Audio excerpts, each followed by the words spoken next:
তুমি ঠিক জানো তো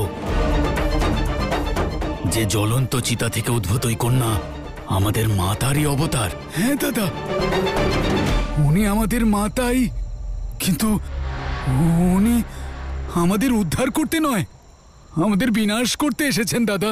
এত করে দিন আমাদের বিনাশ।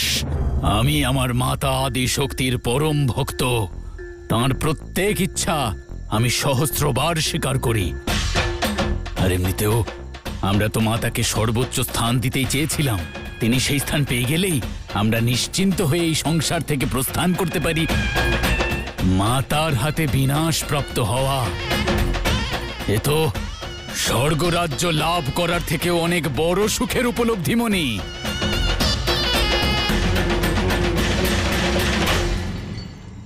দাদা,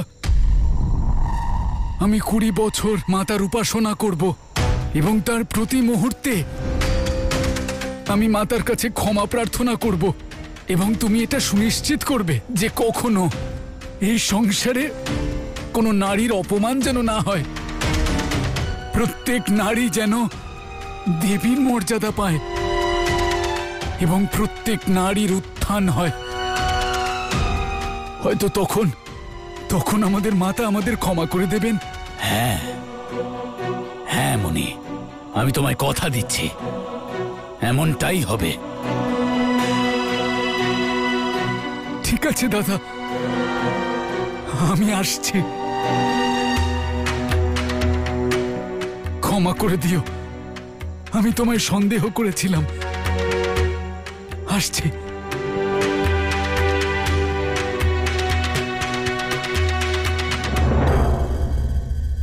তোমার উদ্দেশ্য যাই থাকুক মনি, আমার জীবনের কেবল একটাই উদ্দেশ্য, মাতার প্রত্যেক অবতারকে নিজের বশীভূত করা। তা তিনি পাষাণ হন বা মনুষ্য। আর এই কার্য যদি ওই কন্যা জীবিত থাকলে সম্ভব হয়, তাহলে তাকে হত্যা করার তো প্রয়োজনীয়তাই নেই।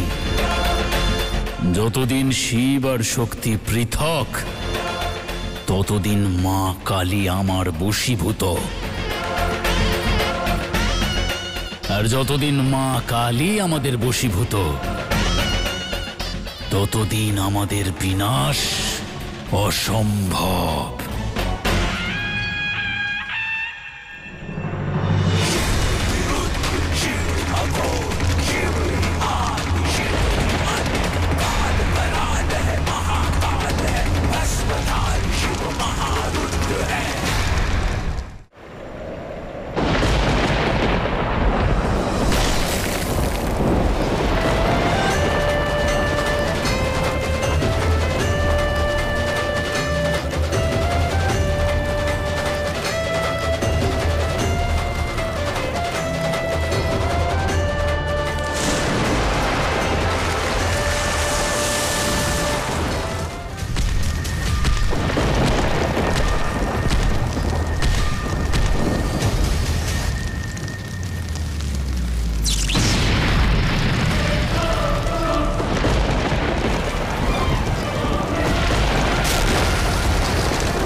মাতা,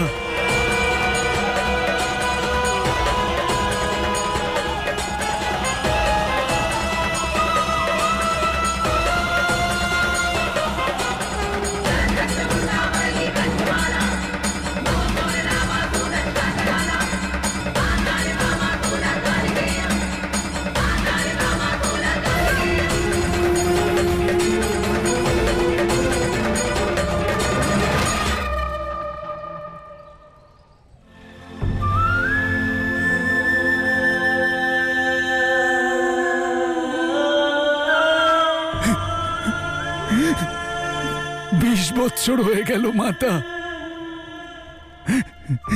এই 20 বৎসর ধরে আমি মনোযোগ দিয়ে আপনার তপস্যা করেছি। প্রত্যেক মুহূর্তে আমি অন্যায়ের ক্ষমা চেয়েছি আপনার কাছে। তা সত্ত্বেও আপনি আপনার এই পুত্রের থেকে বিমুখ।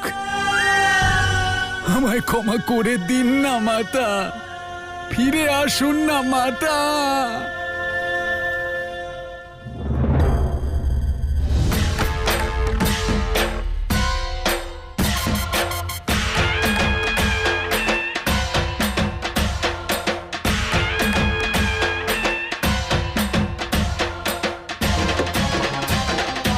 তোমার কি হয়েছে মনি? আরে ভক্তির বিরহে মাতার শক্তির কথা ভুলে যেও না তুমি।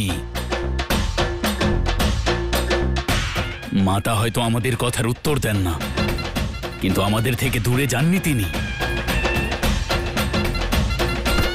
স্মরণ করো মনি, মাতা অবতার নিয়েছেন। আরে আমাদের কুলে পুনর্জন্ম হয়েছে তাঁর। আবার সেই স্বপ্ন। কে উনি? সেই চোখ আমি আগেও দেখেছি, সেই চোখ বারবার প্রতিদিন। এই স্বপ্নই কেন দেখি আমি? আর কে উনি যিনি বারবার বিরক্ত করছেন? কি সম্পর্ক ওনার সঙ্গে আমার?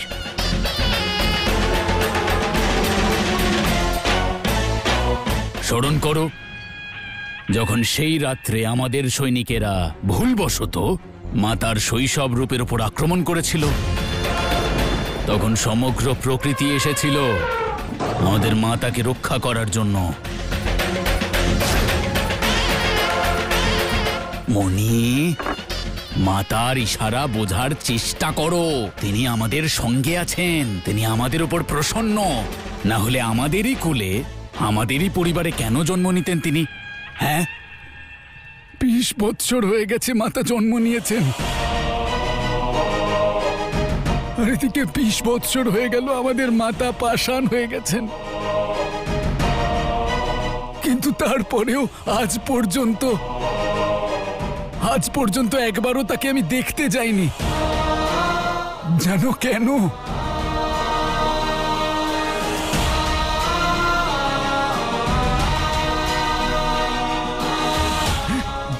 কারণ আমার সাহস হয় না দাদা। আমি কিভাবে মাতার সম্মুখে যাব? কিভাবে তাকে আমার এই মুখ দেখাবো দাদা? সাক্ষাৎ করতে তো আমিও যাইনি মনি। তুমি যদি সঙ্গে না যাও তাহলে কিভাবেই বা যেতাম? কিন্তু এই 20 বৎসরে আমি তাঁর সমস্ত সুখ সুবিধার খেয়াল রেখেছি। তাঁর পিতাকে 40খানা গ্রামের প্রধান বানিয়ে দিয়েছি আমি, যাতে সমগ্র জগতে রাজত্বকারী আমাদের জগৎ জননী এই রূপেও রাজত্ব করতে পারে, এবং তাও তাঁর সম্মান এবং সম্পূর্ণ মর্যাদার সঙ্গে।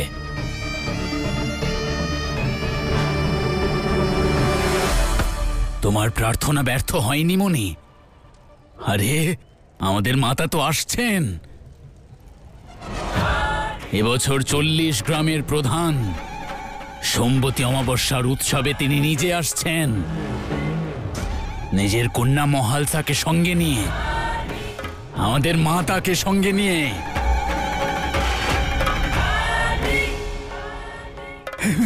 মাতা, আমাদের মাতা আসছেন। জয় মা কালী, জয় মহাশক্তি, জয় মা কালী, জয় মহাশক্তি, জয় মা কালী, জয় মহাশক্তি, জয় মা কালী, জয় মহাশক্তি, জয় মা কালী, জয় মহাশক্তি, জয় মা কালী, জয় মহাশক্তি।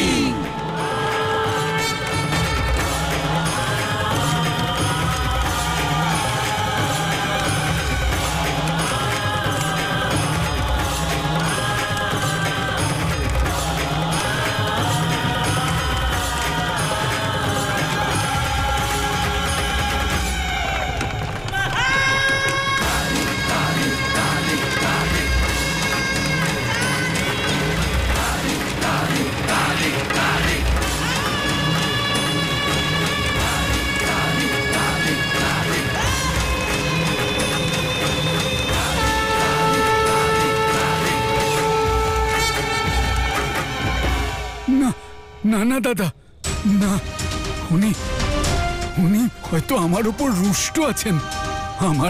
আমার কর্মের দ্বারা উনি অত্যন্ত আহত। উনার সম্মুখে যাওয়ার সামর্থ্য আমার মধ্যে নেই দাদা, নেই। আমি ওনাকে দর্শন করার যোগ্যতাও হারিয়ে ফেলেছি দাদা। 20 বৎসর হয়েছে মনি, এক অজানা পাপের জন্য ক্ষমা প্রার্থনা করতে করতে। কিন্তু এবার নিজেদের ভাগ্যের সম্মুখীন আমাদের হতেই হবে। মাতার সম্মুখে আমাদের যেতেই হবে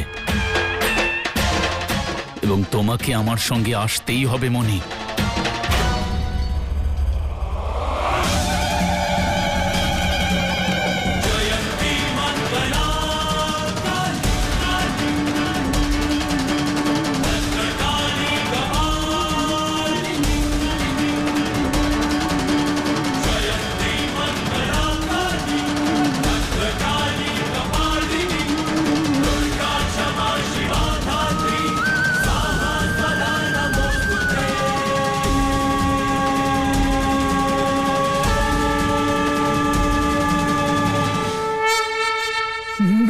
না না দাদা, আমাকে দয়া করো।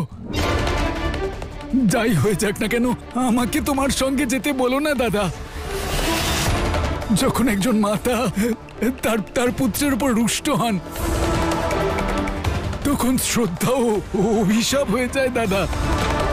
তুমি কিছু একটা অজুহাত দিয়ে দাও দাদা। কিন্তু আমাকে এই মানসিক দ্বন্দ্ব থেকে উদ্ধার করো দাদা।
জয় মহাকালী, জয় মা শক্তি, জয় মহাকালী, জয় মা শক্তি, জয় মহাকালী, জয় মা শক্তি, জয় মহাকালী, জয় মা শক্তি, জয় মহাকালী, জয় মা শক্তি, জয় মহাকালী, জয় মহাকালী, জয় মা শক্তি, জয় মহাকালী। প্রত্যেক বৎসরের মতো এই বৎসরও আমাদের সাম্রাজ্যের প্রত্যেক গ্রাম, প্রত্যেক নগরীর সবাই এই সোমবতী অমাবস্যার উৎসবে অংশগ্রহণ করতে এসেছেন। আজকের দিনে আমরা আমাদের জগৎ জননী সর্বশক্তিশালী মা কালীর উপাসনা করে থাকি। মাথায় হলুদের টিপ পরে ওনার কাছে সর্বসুখ, সমৃদ্ধি এবং সূর্যের আশীর্বাদ প্রার্থনা করি। কিন্তু উৎসবের উৎসাহে এটা ভুলে গেলে চলবে না যে প্রত্যেক বৎসরের মতো এই তলোয়ার যেমন ছিল তেমনই আছে। 20 বছর হয়ে গেছে, কিন্তু আজ পর্যন্ত এই তলোয়ারকে কেউ তুলতে পারেনি। এই তলোয়ার যা পরম শক্তির প্রতীক, যাকে হাত দিয়ে নয় বরং মুখ দিয়ে তুলে তাকে আপন করা যায়। তাহলে দেখা যাক যেই বৎসর কোনো বীর প্রস্তুত আছে নাকি নেই। এবৎসরে কি আমরা সেই বীরকে পাবো নাকি পাবো না?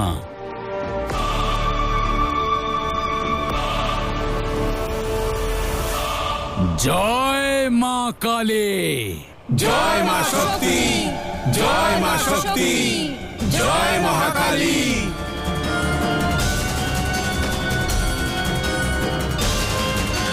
জয় মহাকালী, জয় মা শক্তি, জয় মহাকালী, জয় মা শক্তি, জয় মহাকালী, জয় মা শক্তি।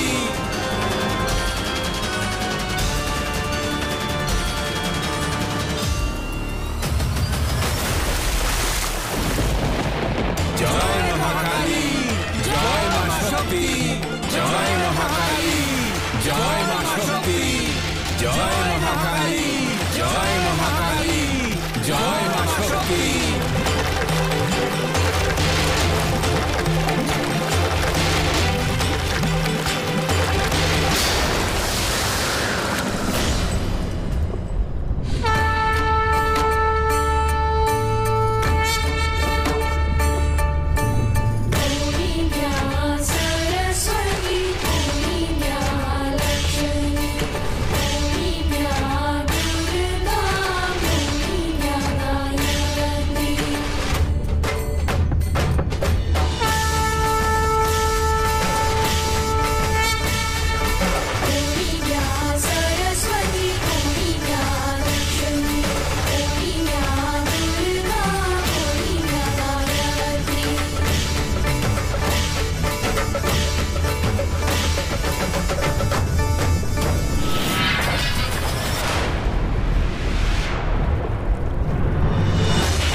জলে কেউ রয়েছে।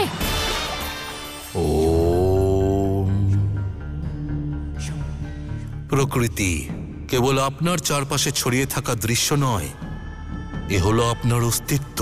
কিন্তু আপনি সেই প্রকৃতিকে নিঃশেষ করছেন, বৃক্ষ উৎখাত করছেন, নদী শুকিয়ে ফেলছেন। পরিষ্কার ভাষায় বললে, যা আপনার জীবনে ভারসাম্য নিয়ে আসে তারই বিনাশ সাধন করছেন আপনি। পরিণামস্বরূপ বন্যা, কখনো অতিবৃষ্টি, কখনো খরা। এ কেবল পরিবর্তন নয়, একটি সাবধানবাণী। সেই জন্য এই প্রকৃতিকে বাঁচানো কেবল বিকল্প নয়, একটি সংকল্প। যদি আপনি ভবিষ্যতে জীবন চান, তাহলে আজ প্রকৃতির বিনাশ সাধন বন্ধ করতে হবে।